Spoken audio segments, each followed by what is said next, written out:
Hey guys, this is KnifeFactoryX here. We got some Demolition Man gameplay. I just wanted to give you a quick rundown of how this class works and why you should choose this over other classes. I mean, every class's balance is all based on how you like to play. If you like aggressive, if you like close combat, this is the class for you.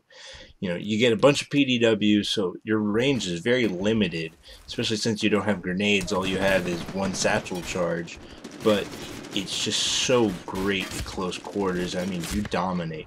So let's go over some of the positives that this class has. Um, Basically, what I call the Juggernaut mode is you hit the up button on the D-pad, or whatever you choose with your keyboard if you play like that, and you enter Juggernaut mode, which you put on your armor suit and you can take a ton more damage. And it's really great to use when, let's say, you're in a tight situation and you're running low on health and your fire team buddy's nowhere near you to heal you.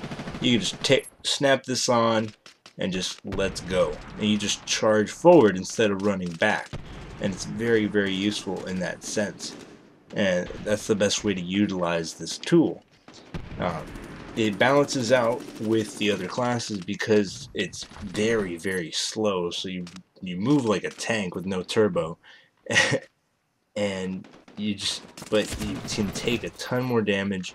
And when you add this with the grenade launcher or the small, it really does. You really do feel like a tank, just a walking, living tank. And you just look at that. It really works well. Now the grenade launcher has 6 rounds. It doesn't have the amount of splash damage that you would assume it does, but any direct hit is an instant kill. So this thing definitely is a damage dealer, and it's a very useful tool as your first point streak perk, which is really helpful. Now the next thing you get once you get after that is the small. Now it's not like I was kind of disappointed with the small, just because you couldn't actually destroy anything with it.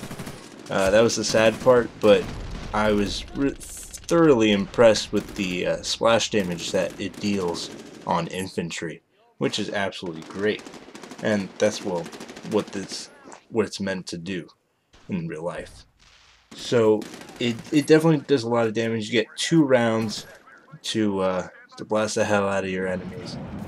Um, then the next thing you get is the Musa robot.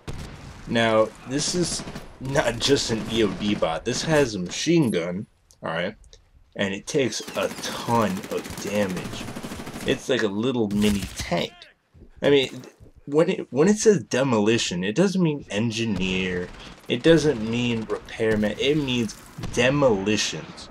Explosive expert, blowing shit up. And if you like blowing shit up, this is the class for you.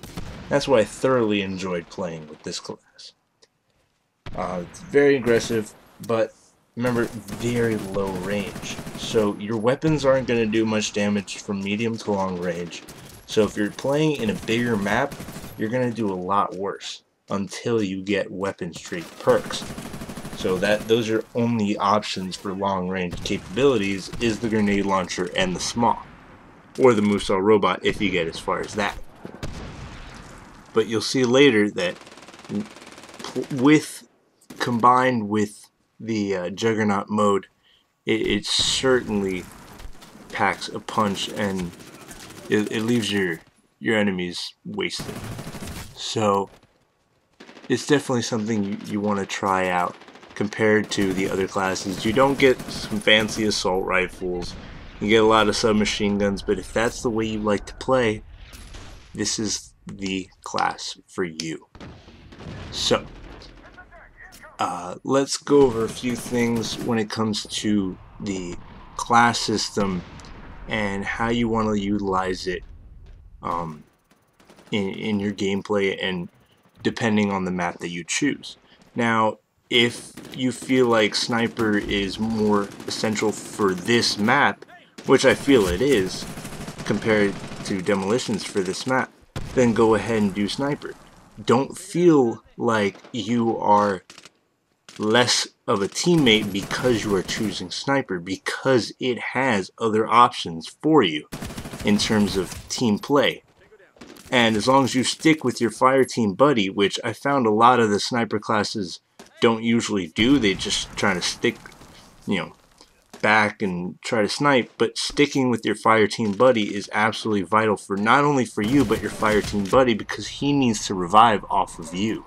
He needs to heal off of you, he needs ammo off of you, and if you're sitting back all the way back in spawn, you are of no use to him or your team.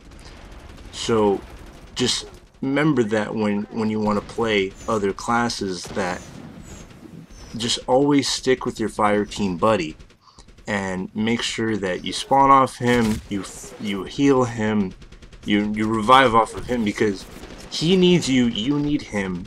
So I'll be making another guide with some of my friends here of how to be a better fire team buddy, because I found, you know, I would jump into a lot of games and my fire team buddy would either be doing nothing or just always dying around the time that I died, and it was a big waste, because it's really essential to have a good fire team buddy, you know, even more so than having a good squad in Battlefield. So it's really important to go over that, and communication is always a great thing to have. It's not absolutely vital, but boy does it really help with being a good fire team buddy. I hope that you enjoyed this gameplay. I hope you continue enjoying the rest of this, and let me know anything you would like to know about this game.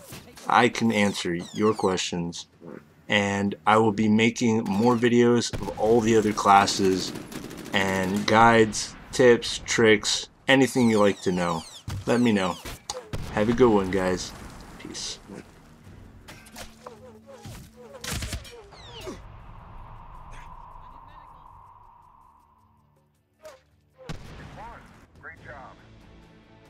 Oh, also, and shoutouts to Who Shot Me 1 and my friend SentryX476. I hope to see them soon on the Medal of Honor. Peace.